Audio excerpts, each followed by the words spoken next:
sortons de la crise de l'eau qui risque d'être exacerbée à cause du dérèglement climatique dans un continent qui déjà souffre d'une crise.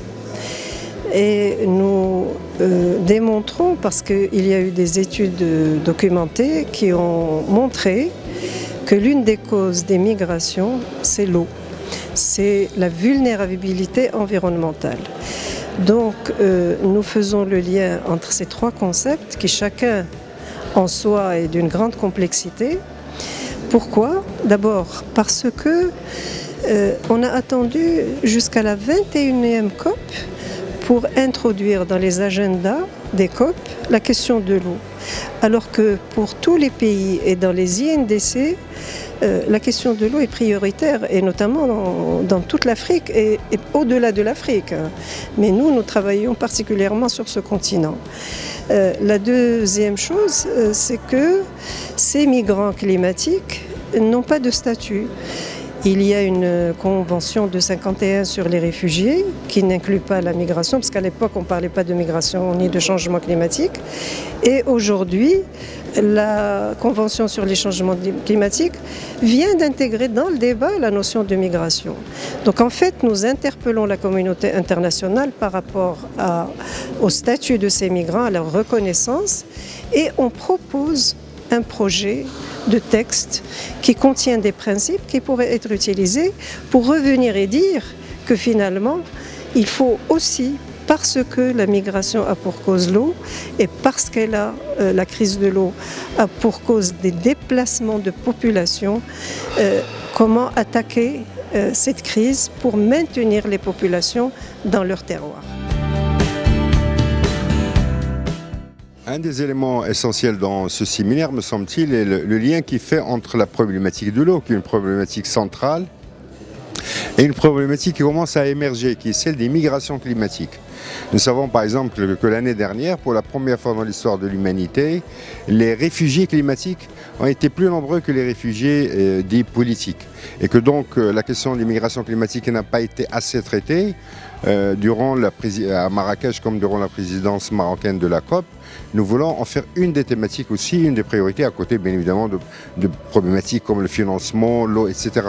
Mais cette question d'immigration climatique est à prendre en compte, d'autant plus que notre pays a dans ce domaine, depuis qu'il a entamé sa nouvelle politique migratoire, des choses à dire et aussi des choses à partager avec les autres pays.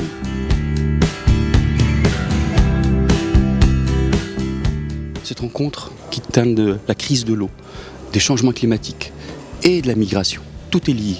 Nous le voyons aujourd'hui que le thème de l'eau est le principal thème aujourd'hui, parce qu'avec l'eau, vous avez la sécurité alimentaire, vous avez toute l'utilisation de l'eau. Et ça a bien été dit ce matin, nous avons vu que l'importance de l'eau dans la vie de tous les jours, dans la vie, pour l'économie des pays, c'est très important. Aujourd'hui, on a des modèles.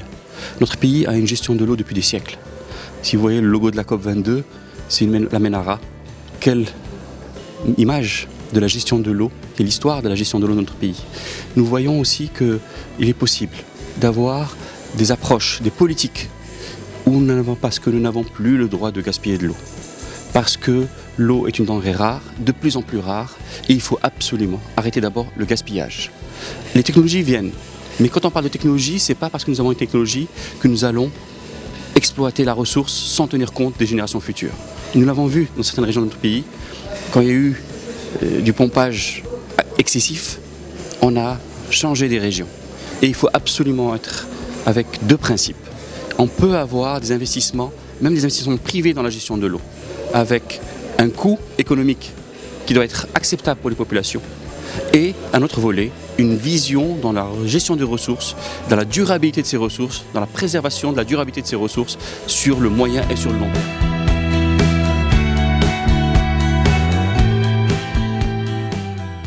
C'est un honneur pour moi de participer à cette rencontre-là, ces journées d'études sur cette thématique, la crise de l'eau, les migrations et les changements climatiques.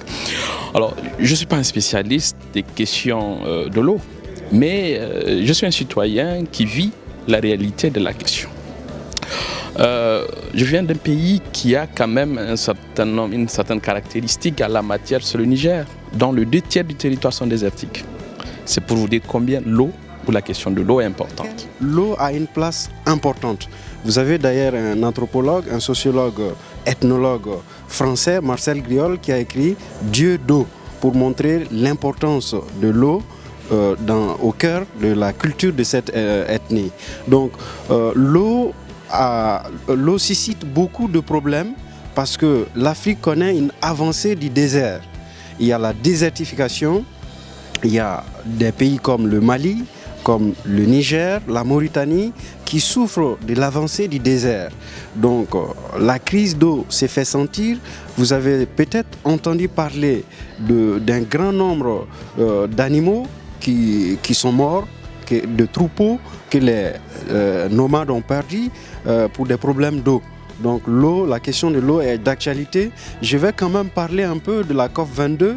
Je pense que c'est une avancée, mais pas une victoire.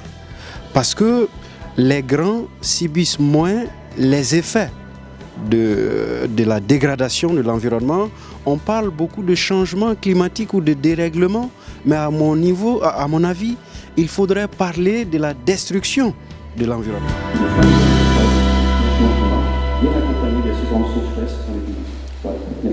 Merci beaucoup.